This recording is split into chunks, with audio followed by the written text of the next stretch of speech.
Welcome to Magical Aspirations, a podcast for magical people, where we aspire to gather all of the knowledge that magic has to offer. A place to illuminate and demystify all things magical. We are your magical co-hosts. I am Annalisa. Reverend Raven here. Adriana. Tune in every Tuesday where we're dropping new episodes every week about our own personal magical stories. Have a spanking good time. And sprinkle some interviews in between. There is so much magic here. Keep coming back every week. Stay magical. Stay magical. Stay magical.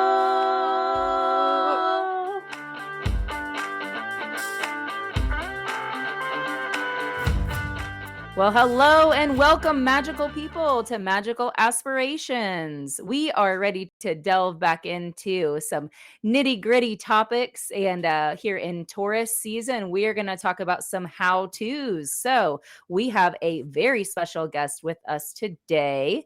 I will first introduce my co-host, Annalisa. Thank you for joining us. Hello, happy to be here. Yes, and our very special guest, James Divine.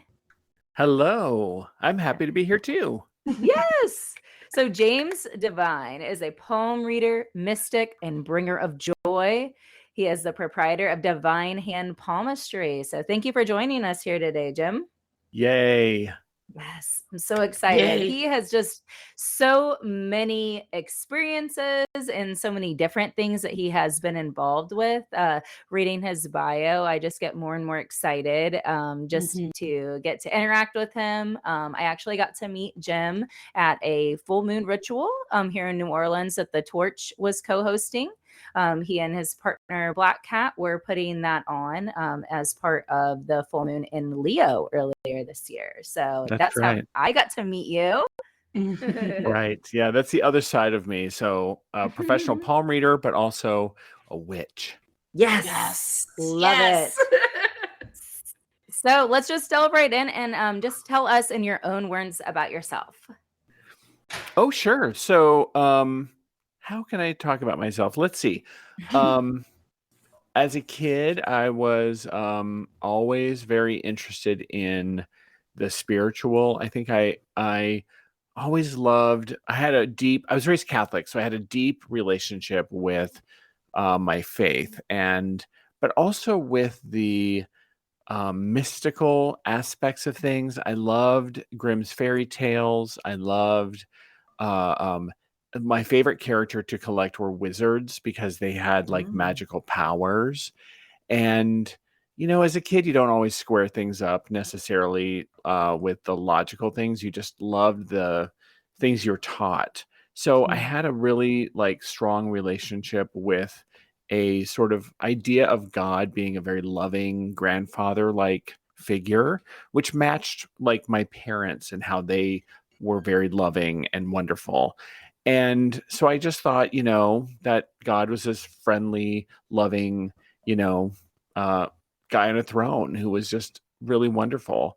And of course, I also loved the idea of like wizards who would have magical powers and could make things happen with their glowing magic ring and their staff with a glowing crystal on the top. And so when I became a teenager, I collected figurines of wizards, and my mom was a little alarmed during the satanic panic of the 80s, and she was like, "Why are you collecting these?" And I said, "Well, isn't Jesus the ultimate wizard?" And then that calmed her down, and I'm like, "Oh, I'm so glad I thought of that." Right.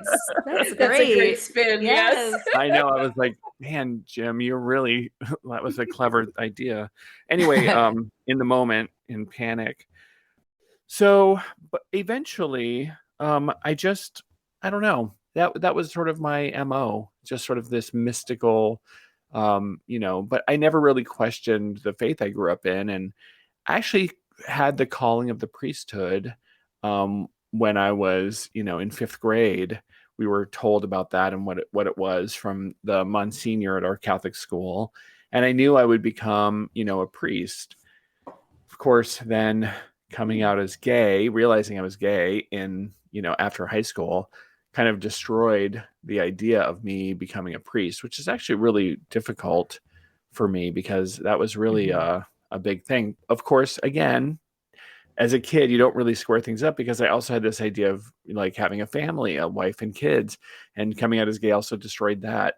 And so in one of the gifts of being gay is you reevaluate your entire life and everything, who you are, your ego, and death of the ego is an initiatory experience. And through that experience, I realized, wow, there's so much more to life than the box of Christianity that I was in, the box of what love could be, and the box of what spirituality and anything could be. So that was really a huge awakening, for me in a lot of ways, and opened up many different avenues. It's kind of a like history lesson on me. Really my bio, though. Yeah. So who are you now? Yeah. Who are you now? So today, I am high priest of a witches' coven in Seattle with my husband and co-priest. We have led that. I've studied witchcraft since the late 90s. So that now, I guess that seems like just yesterday, but I guess it's been 24 years. I have been a palm reader for over 36 years. Since I was 16 years old, really, I've been reading palms professionally since then.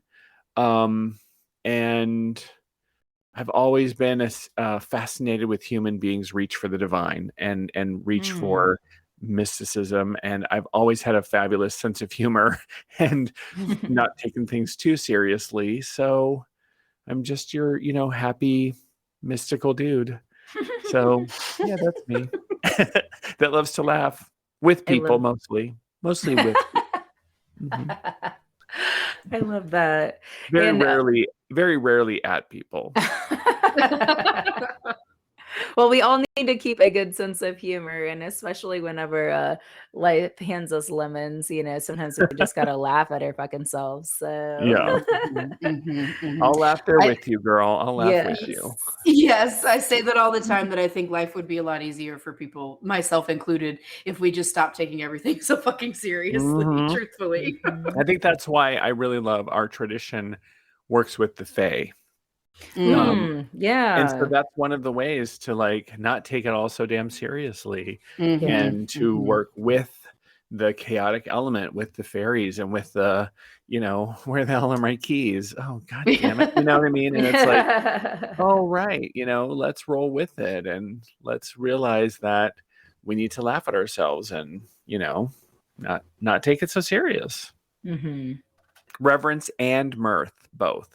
Yes. And that's the most, in all of your, Peter Pan, like all these things, whatever. Laughter is such a powerful magic, and just like being not fake happy, but real true happy.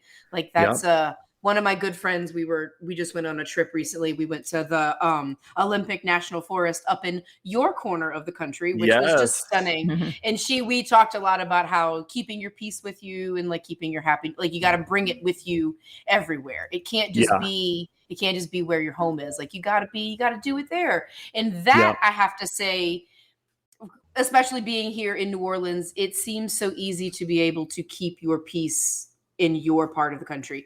Maybe not so much Seattle proper, but going out, we spent a lot of time. We went up and down the top coast of Washington, kind of slightly down the West Coast. And it's just a very different type of magic than down here. I'm very fascinated by it. It's easy to find peace if you are traveling and you're going somewhere new you've never been before. What I like to tell people when they move or when they travel is notice what follows you, because that isn't about the place you're in. It's about you. And we can be distracted by a new place. But when you travel along the coast of Washington State has a great big horn-shaped peninsula that's actually larger than many states themselves.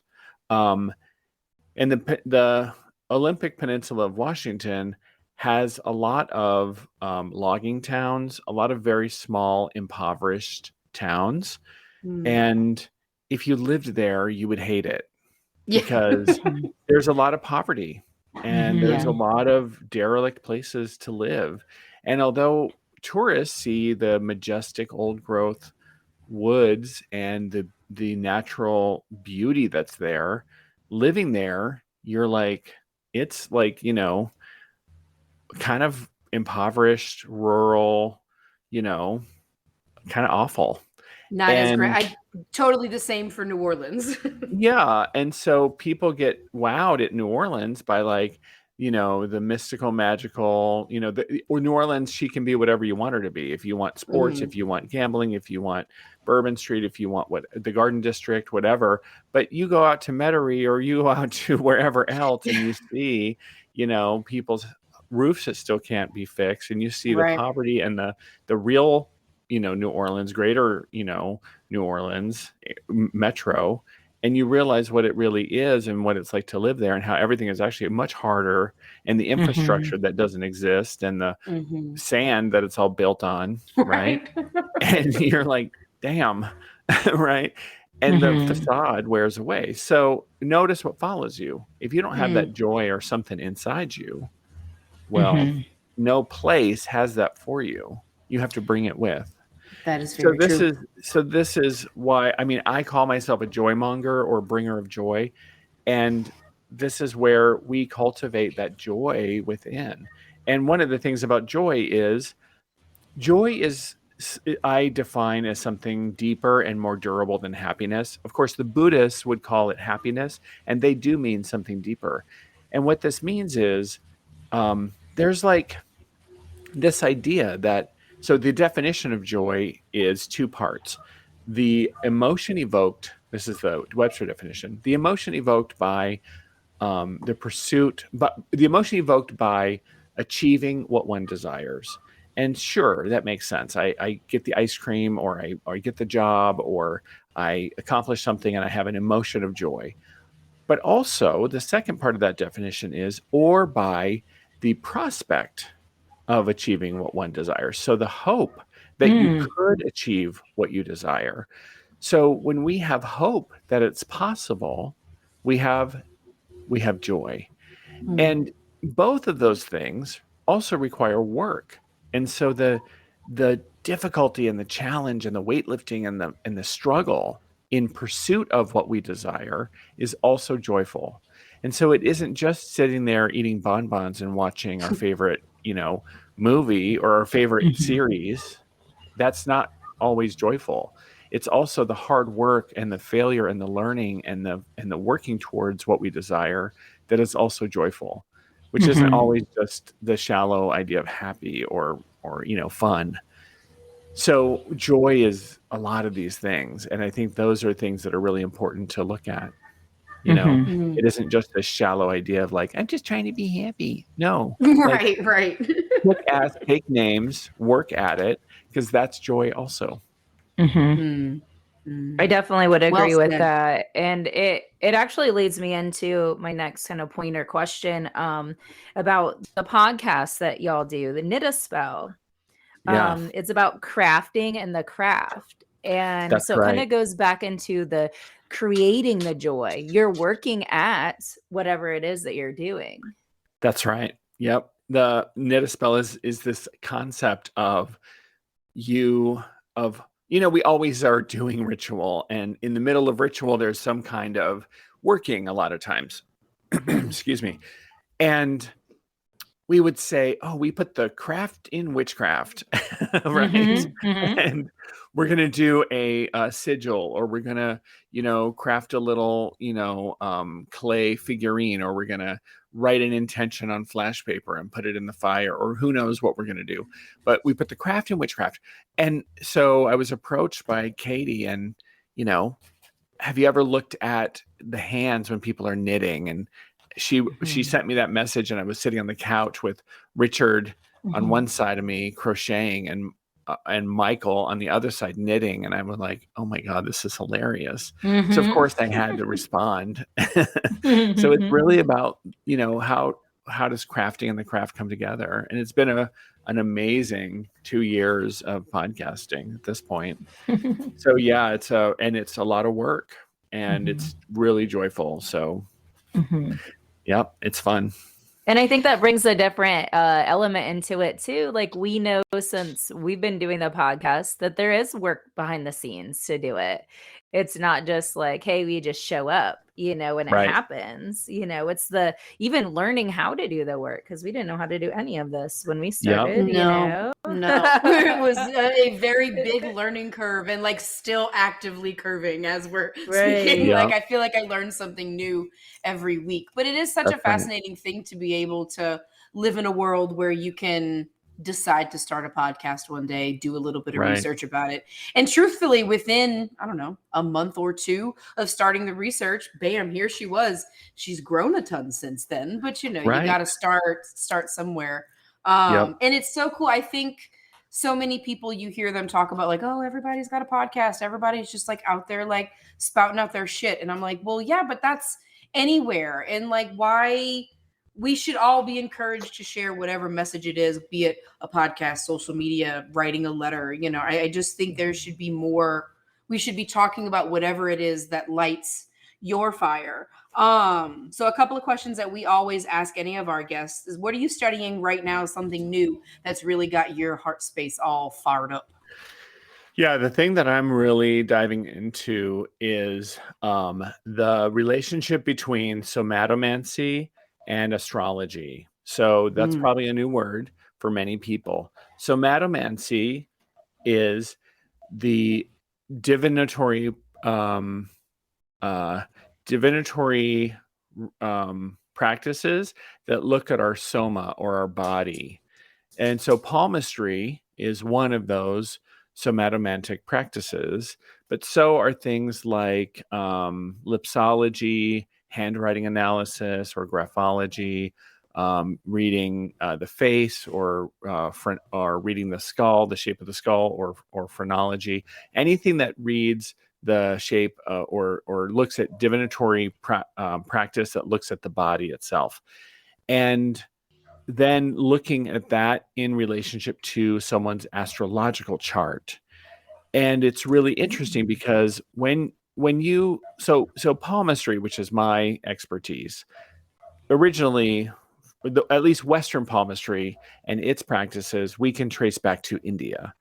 And when you get a Vedic or an Indian palm reading, or a Vedic or / Indian astrology reading, they will invariably do or conduct some sort of somatomancy on you. So they'll either give you a face reading, or they'll give you a palm reading, or sometimes they'll read another part of your body, but usually it's either a face or a palm reading, along with, most likely a palm reading, along with your astrology reading. And I always found this to be curious. Why is it that I'm just looking for an astrology reading? Why are you looking at my palm? Mm-hmm. They always do that. And I realized, where is the influence of the planet Earth in our astrology? Where's the planet Earth in astrology? Of course, it's in the center of our chart because it's where we are looking from in order to see the stars and the planets. But we don't really account for the influence of our own planet on ourselves when we are looking at an astrology reading. But the Vedics do. And how do they do that? By looking at your palm, by looking at your body, which your body is representative of the influence of Earth on you. And in order to see the influence of Earth, we need to look at how your body is expressing itself. And so I'm super fascinated with this in relationship to your astrology. So I'm actually presenting on this this week in Dallas, and I'm pitching a couple other versions of this talk to a couple other, probably in November and in September. So this has been an area of fascinating focus. And as I'm talking about this with other professional astrologers, they're talking about embodied astrology and other somatic practices. And so this is getting me really interested in bringing more of that. This is really fascinating to me. One of the things why this fascinates me is in this age of Aquarius that we're in, and in our current society, we as witches and as New Age folks love to have this idea, less with the witches. I think as if you identify as a witch or as an earth-based spiritual something, we do tend to be a little better at being in our body. Don't you think that's true? Mm-hmm.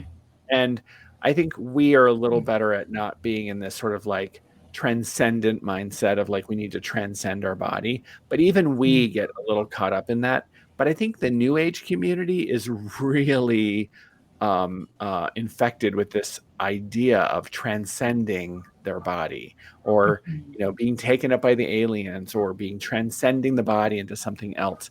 And I think this is a really difficult and troubling narrative that we need, but we get caught up in it in looking at our astrological chart and ignoring our own body and ignoring the wisdom that's inside our body and being embodied with our divinatory practices. And this comes from Christianity. It's a holdover from the overculture of Christianity, because this is all about like resurrection or getting out of our body or transcending our body, and that the body itself is evil or a source of sin or a source of fault of some kind.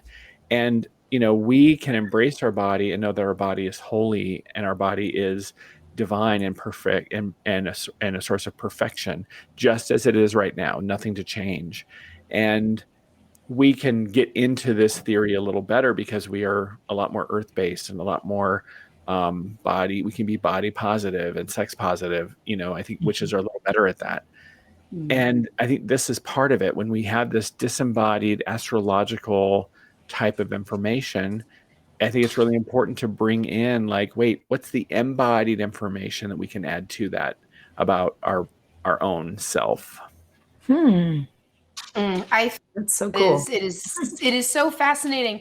And as you've been talking, there are so many things that I feel resonance in my own story with, being raised Catholic, starting to question things, feeling like a weird draw to like this feeling of like faith and community and all this, but like knowing that like, sorry Catholics, that it just wasn't vibing with me.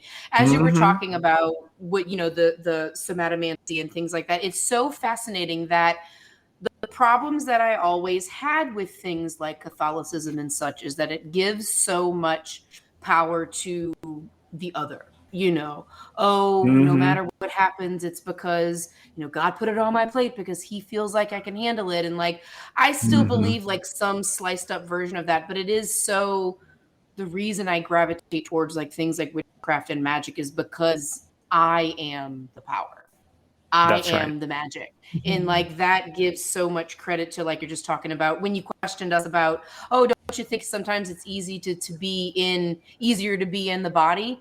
Initially, my initial reaction to that was sometimes, because in the Heidi flighty of like religion or Catholicism specifically, just because that's where my experience is, it's so easy to get caught up in the out of your control, out of your power, out of your thing. And that, yes, I'm very like big snaps for everything you just said. Yeah, and actually it ends up being easier to be out of body because we're trained to do that. We're trained to be out of body. Give it to God, give it to the spirit, all the, but like, what about what I can do about it? What about my and we're trained that our body is evil, especially women. When God is a man, you, especially the patriarchy, teaches you that your body is a source of temptation and sin and original sin and whatever, even if it's subconsciously. I mean, the patriarchy does a number on women and women's bodies. And it's like, no wonder we embrace witchcraft and paganism, because here is this religion that holds the female body as the source of all life, and we look at the earth as Gaia. We look at the goddess, the moon. We're a goddess focused, goddess centric religion. I mean, that's how our practice is. Some of them are Lord and Lady, but we are like all about the goddess. And it's like, yeah, the source of life. You, Annalisa, you, Reverend Raven, are the embodiment of the goddess herself. And Black Cat and I kneel before you and hold space for you as a woman, as a example of that. And it is like tremendous to hold space for, women's voices and use our male privilege to make space for that. And, that's really fun and really a service to do to be in that space, to raise. And I think that this is part of our that's just something that's so powerful for us to do, is be of service to, to folks in that way. So I can go on and on, but this is part of that. It's also like, it's not just that, it's also the fucking patriarchy too of Catholicism. But yes, being out of our body is so easy because we're trained from an early age to do that. Right. Excellent. So I want to jump in here, and I'm going to take us a little different direction to a conversation that Jim and I were having via Facebook Messenger about how we can elevate each other in the magical space from a business perspective. Yes. You're going to get me on a whole nother rant. Yeah. Yes. Well, you were saying like using what we have to help the community and being able to give back to the community. Me being a magical practitioner over 20 years, I always felt like my spirituality and how I made money had to be completely separate, because there's no way that I could make a living doing something like that. Yeah. Yeah. So if you're listening to this podcast and you have that same thought, which is how I make a living and my magical practice can't be the same. It's common, and I totally get it. And the reason it's common is because it's an agreement in our overculture, in our society. So we are programmed by our social agreements and by society. And that programming is called our socialization, or we could just call it our social programming. And we are socially programmed even if we don't want to be. It is a subtle and constant thing that we always have to be laundering our mind. We always have to be unbrainwashing ourselves. We always have to be redoing our mind. So it's like, why do we need to constantly work on anti-racism, in our own mind? It's because we live in a racist society, and we always need to be working on that because our society is always infecting us with racist ideas, just ongoing on an unconscious level. Why do we have to be working on anti-sexism? Because our society is sexist and is always going to be perpetrating patriarchal ideas upon us, right? So this is something that's also true of our society. Our society is materialistic and control, and there's these awful ways that our society is telling us we are not good enough, that there's a lack mentality, that there's not enough, and those ideas are always out there. You need to just and you'll hear it from people. Don't quit your day job. Just, you need to keep a job so that you have health insurance. You need to keep a job so that you have this, so you have that. You can't make it in the world if you don't right? You'll hear those from well-meaning people that love you. You'll hear it from other magical practitioners, right? They're trying to protect you, and they'll have that upward tone at the end of their sentence. Right? And this is a form of love, of course, but it's also their fear, and it's how it is. So we need to always be aware of that. Okay, so that's my preamble.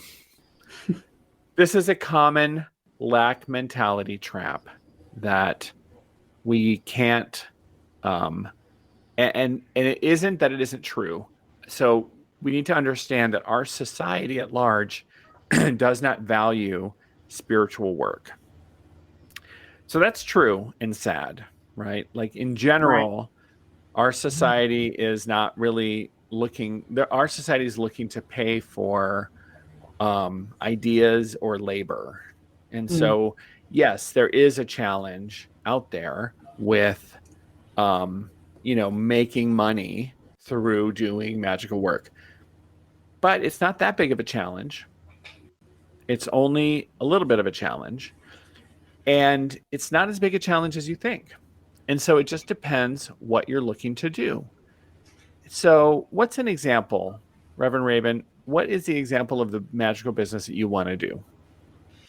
I want to lead hand fastings. Okay, So great. like event planning. Okay, great. So you want to do pagan event planning. Mm-hmm.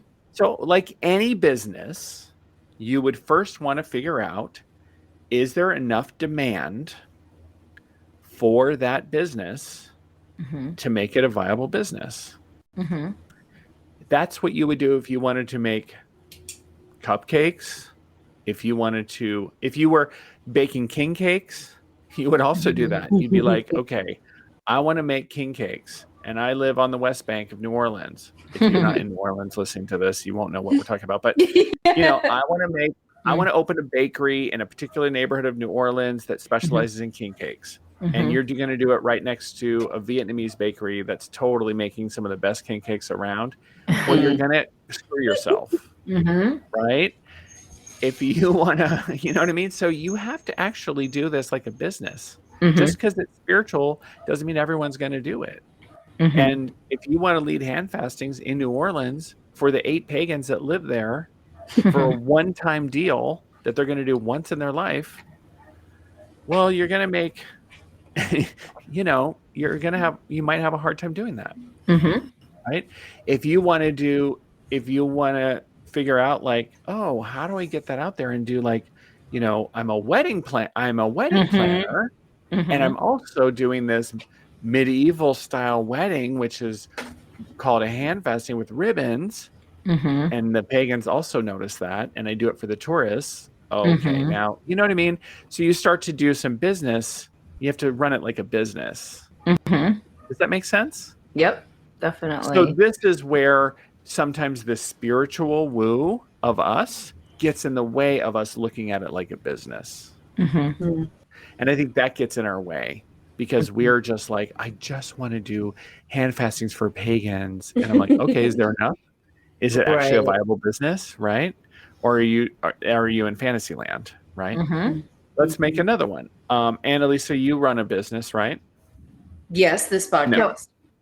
Okay, right. No, Okay. well, this podcast, yes, but other than that, Is there a magical business that you do? Adriana does. Adriana does one. And what's Adriana's business?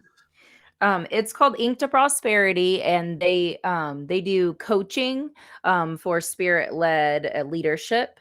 And then she also does like readings and things like that. Right. Okay. So let's take readings, right? And so if someone is going to do readings, tarot readings or spiritual readings, that's something that people do pay for. We know that there's a wide variety of demand for different types of readings. I know that as a palm reader, right?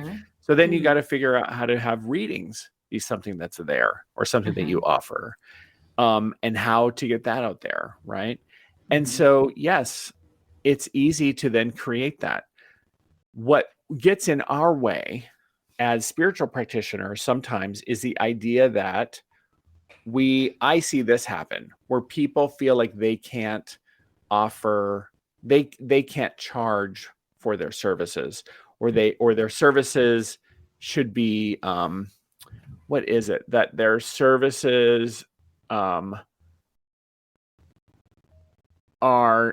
like they have to struggle to get by to offer like heart-centered services because they feel like they shouldn't charge as much, or that I'm doing tarot readings and I should only be charging, it's just love offerings. Right. It's not real art if you're making money off of it. That whole right. And I get that if you're in a place where you're not actually allowed to charge. Right. Like there's certain areas in New Orleans where you're not allowed to charge. You're only allowed to accept tips. Like if you're reading in the Jackson Square, you're not actually allowed to charge. You're only allowed to accept tips. Right. But there's a thing around like people get in their way because they think that they aren't like, they don't value their own work. Because they think that it's not, they buy into this idea from overculture that it's not valuable, and we apply that to ourselves. Mm-hmm. And I did that for a long time. I drank the Kool-Aid that what I'm doing isn't actually a business, or it isn't actually valuable, and then I don't apply that value to myself. And I think that's an important thing that we need to realize, that if you're doing any kind of work, knowledge work, if you're giving a reading, if you're doing planning, if you're doing anything for another person, that knowledge work, if you were doing it for ExxonMobil, you would charge them by the hour, hopefully triple or more, right? You would value that work. If you were doing it for a multi-billion company, you would value that work for anyone that you were doing it for. And you would charge, not punitively towards someone because you're mad at them, but you would value your work and you would charge for it. Well, can I ask what changed? What changed for you to suddenly make, like, knowing that you said you've read palms for 35 plus years, at what point did it stop being just like a thing that you did and then you turned it into your whole business? Yeah. So I was, the first thing was I had a gig that was like $75 for a whole like 2-3 hour gig or something. And I was like, okay, this was many years ago, I don't know, 10 years ago or something, maybe longer. And I was like, okay, I'll do it. And we all hopped in this car, and I was like, okay, where's the gig? And they're like, oh, it's Bellingham, which is 2 hours north, 2.5 hours north. And I'm like, oh my God. So I'm in this car for 4 hours. And then the gig was like 2 hours, and I made $75. And I was like, as I'm riding up there, I was getting really annoyed. And I'm like, why did I say yes to this? And I started realizing, how much would I need to make per hour to make this worth it? And I just started going up in numbers per hour. And when I got to $200 an hour, I was like, yeah, that would make it worth it. Yeah, that feels about right. And that's how I landed on my number. And I'm like, $200 an hour, I would be willing to give up my day. And go read palms. I just for people. realized, maybe it was 150 at that time, but wherever I was like, back then I was like, I would need to make $150 an hour or $100 an hour, or whatever it was at that time. And I just realized, like, that's what I would need to make it worth me giving up time with my family, time with whatever else I was doing for this stupid gig. Like, I mean, I love reading. Of course I read palms, and I love doing it. But also I just realized, like, what the heck am I doing? I'm like giving up time with people I love and stuff that I'd rather be doing. So it really hit me that I'm sacrificing like family time for $75. Is that worth it? Right. For what I'm sure the normies at the party thought you were probably just a gimmick. Right. Exactly. It was just like this fun little side house. Like, they were like, oh my God, that's silly. Right. Of course I blow people's minds. I mean, I do change people's lives with palmistry. Right. But yeah, there's a lot of people who are just going to be like, oh, that was silly. Yeah. Or and I'm like, knowing your value and knowing your worth, I think, is so important in everything that we do. Right. It changes everything. When I upped, so here's what happened. Talk about magic. When I upped my prices to $200 an hour, so that's not true. It was before that. I had this experience where I used to say, oh, palmistry, it's just that silly thing I do. And so, like, I'd go to like the bars, or I'd hang out with friends or whatever, and they were like, oh yeah, Jim reads palms. And I was always like, oh my God, please don't tell people I read palms. Because what would happen is everyone would be like, read my palm, read my palm, read my palm. Yeah. And so then I would be stuck like reading palms, right?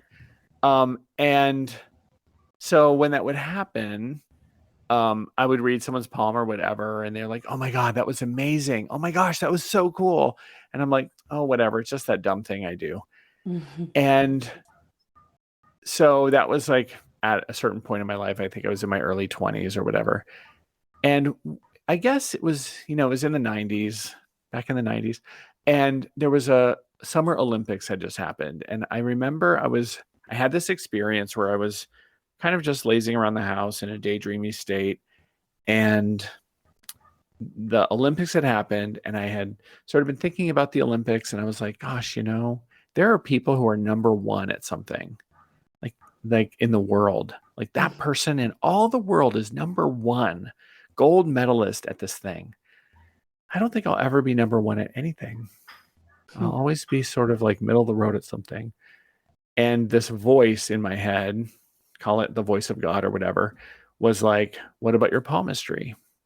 And I was like, what? My palmistry? That silly thing I do? And the voice said, how many times do I have to tell you what you're doing is amazing before you'll believe me? And I said, when have you, excuse me, but there was no burning bush that was speaking. There's no writing on the wall in fire. There's no angel that no owl delivered my letter. Yeah, no terrifying angel that appeared before me telling me. So I don't know when you've told me this is amazing. And the divine voice in my head said, and listen to this carefully, every time someone says that was amazing, that's me speaking. Ooh. And I know that hits, right? Yeah. What if every time someone tells you, Annalisa, you, Reverend Raven, you, listener, what if every time you heard, wow, that was amazing, you heard it as though it was the goddess speaking or the divine speaking? What would happen? What would be available to you? And what was available to me, I realized that I couldn't keep saying it, just that silly, dumb thing I do. Yeah. I had to take on that what I was doing was a gift from, my mom calls it a gift of the Holy Spirit. I call it, just a divine gift. And I started treating it as such. And I still, with reverence and mirth, of course, but I really started holding it with a lot more gratitude. And I started actually being okay with charging for it. And when that happened, people started saying something new. Wow, you changed my life. Wow, you saved my marriage. And it started making a huge difference for people in a whole new way. A palm reading, saving someone's marriage. A palm reading, changing someone's life. So that's what's available. Wow. That's amazing. That's amazing. And I love that you just answered one of the questions that I was going to ask next, but now I don't need to. Are you What's the one sniffling? thing? I am. I Yes. didn't make you cry, did I? I was trying to keep from sobbing because I felt that message in my heart so hard. I love that. So hard. Tell me more about that. So I've been holding myself back.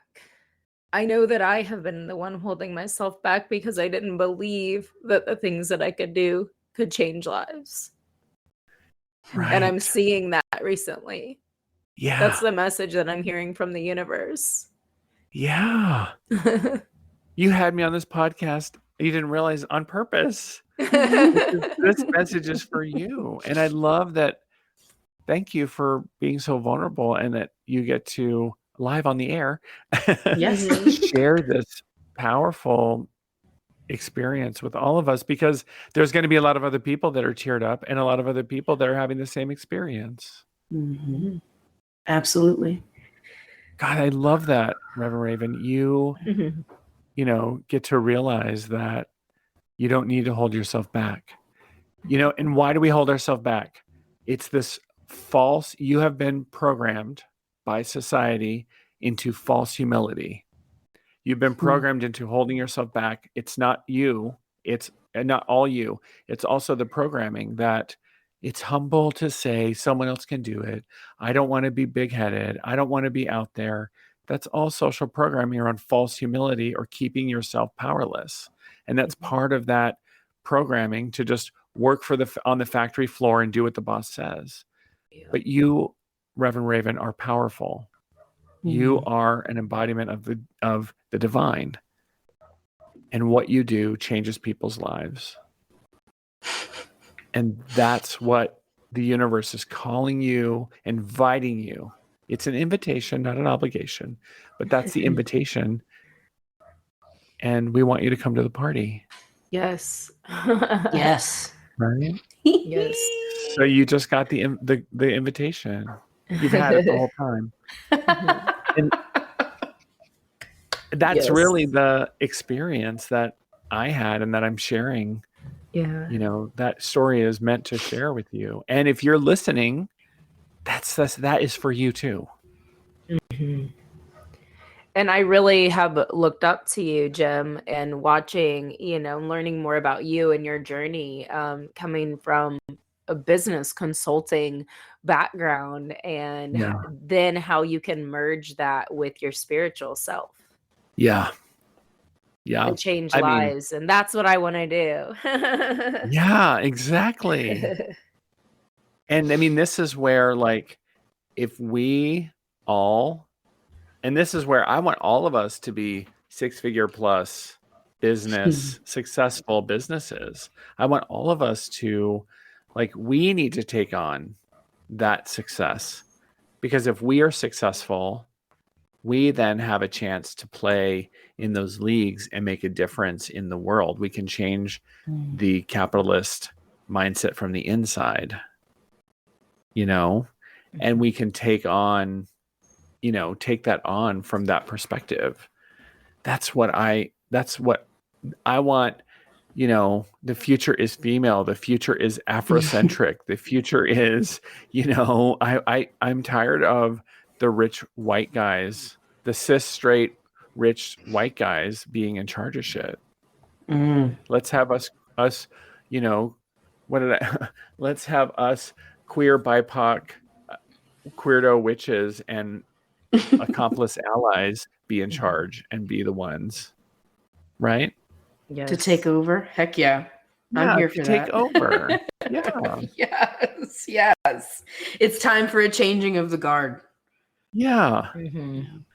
And I have a little bit of privilege because I look like, a tall white guy if I don't act too gay. And so, I'll be out there in the front lines trying to clear some weeds with some privilege that I have. And then let's make it happen.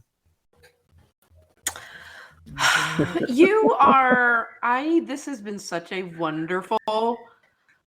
We didn't even talk about palmistry. I know, that's what I was about to say. Like, we could probably go on for like a whole nother hour. We didn't even ask you. We have to ask, Jim, what are your magical aspirations? I feel like we've probably covered it, but the people have to know. My magical aspirations. Well, so I co-lead a coven. My magical aspirations in my coven is to continue to develop our coven members to become high priests and priestesses of their own. And one of the most joyful thing is watching our mage and maiden become degrees and lead the coven themselves. When we were in New Orleans, we were in New Orleans for 6 weeks, and our mage and maiden had to take over, leading ritual and co-teaching the class that we were teaching at the time. And they took to it, and it was the most joyful thing. I know that a lot of other like coven or church leaders would be threatened by upstarts or by other people taking their place. And what I love about me and Black Cat is that is the source of joy for us, to see the leadership of 2 people that we have trained and brought up, and just that we have been able to elicit their already present leadership and wisdom, and just see that come to fruition, and just how how amazing they're going to be when they are ready to hive off and create their own covens. And of course, we'll hate that day and we'll love that day at the same time. But it's a lot like how we are as parents, like our daughter, and having her grow up and have her own place and have her own kid, and parenting her as a parent is such a beautiful experience. And it's the way of the world. So that's my favorite magical aspiration, is helping and being of service to our coven in helping them experience the numinous, experience the divine in ritual, and teaching them and through the experience to lead ritual, to participate in ritual, and to become, magical badass, kick-ass magical practitioners of their own, in their own way. I don't want them to be mini Jimbos and mini Black Cats either. You know what I mean? I want them to be their own, magical practitioners, just like they would be. That's really from that perspective. From the palmistry perspective, I want to be the Linda Goodman of palmistry. So Linda Goodman wrote a book called Sun Signs by Linda Goodman in the early 70s, late 60s, early 70s. And she's the reason she's the reason we all say, I'm an Aries or I'm a Virgo. And we identify ourselves by our sun sign. And she is the bane of astrologers' existence, but also the reason astrology is like more popular than it ever would be. So I want to be like the most famous palmist ever, and like just like the modern day palmist that makes palmistry great again. Oh my God, I can't believe I said that. But yes, no, I love it. That is juicy. That is so good. But I want such a so bullshit. That's bullshit. I hate that guy. But anyway, but I want palmistry to be something that is accessible, I want to save palmistry from the grips of the misfortune tellers and move palmistry into something that is a really fabulous practice for everybody. So those are my magical aspirations. Yes. So since we haven't really got to talk about palmistry, why don't you give us some good resources about palmistry, including your classes? The only resource that I can recommend, and I know it sounds like an a-hole move, my favorite resource for palmistry is me, because I have developed my own method. And the reason is palmistry tends to be very fatalistic. It tends to predict negative things. And I do not like predictive fatalistic palmistry. And I am hard pressed to find any resources for palmistry that are not fatalistic or do not predict negativity in your palm. Your hands are created by the divine. Your body is an expression of the earth. Your body is holy and perfect. There is nothing negative in your hands. Nothing. How could there be? You're perfect. So your hands can't predict anything negative. They can't. They show you patterns, not predictions. They're amazing. In these patterns that are on your hands are the pathways to your greatest success, your highest and best self. They're the tools you can use. And yeah, you can use those tools to bash somebody over the head or to build a mansion. It's your choice. Like anyone can use any tool for anything. And so how you use those tools are up to you. And finding a good palm reader is how we can, understand how the tools that we're given and how the influence of Earth can be used in these powerful ways. So that's my method of palmistry and why I think this is so powerful. My website is thedivinehand.com, and I teach palmistry. I offer readings. It's really awesome. If you want a resource outside of me, you can, with the caveat that there's a lot of predictive and fatalistic things in there. The Art and Science of Hand Reading by Goldberg and Bergen is a book that I reference a lot. and then I have to reinterpret a lot of the information in there that's fatalistic. But that's a very thick encyclopedic book on palmistry that I reference a lot. Mm-hmm. And so on your website, can people take classes directly? Yeah, From you? I teach my intro. You can go to intro to palmistry.com, and that's my also leads right to my intro to palmistry course. And when it's open, so sign up for my email list, and when that's open, I announce it on my email list. I'm just going to have to say that you must have some great marketing and branding to get intro to palmistry.com registered.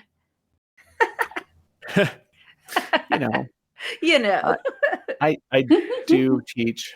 I am a business consultant, so yeah. So it I starts see you. there. Yeah. I see you. I do not fuck around. I love it. That's my favorite kind of witch right there. Right. Yeah, the kind of witch that does not fuck around. Yeah. Right. Yes. I That's love the that. ally you want. Mm-hmm. We just had Oh, so man. many great nuggets here today and revelations and talking about so many different things.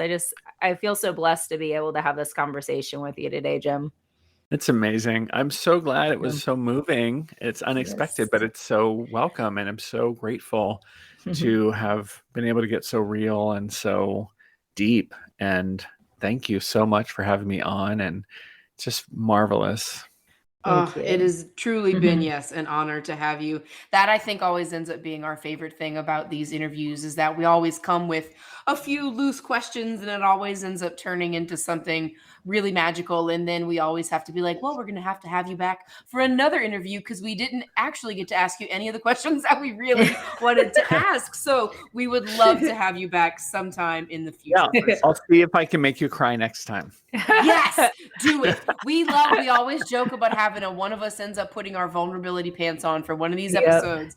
And that's also one of my favorite things about this podcast is that we get to sit behind this almost veil of protection with no video, which just audio. You know, I'm just sitting here in my kitchen pretty much. It's a lot easier to be vulnerable sometimes in these situations. Yeah. And I know we're always grateful for that.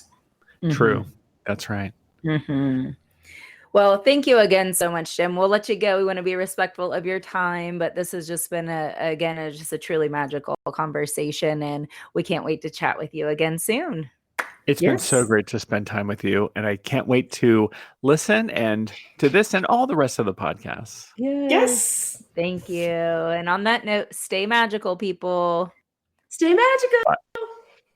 Bye everybody.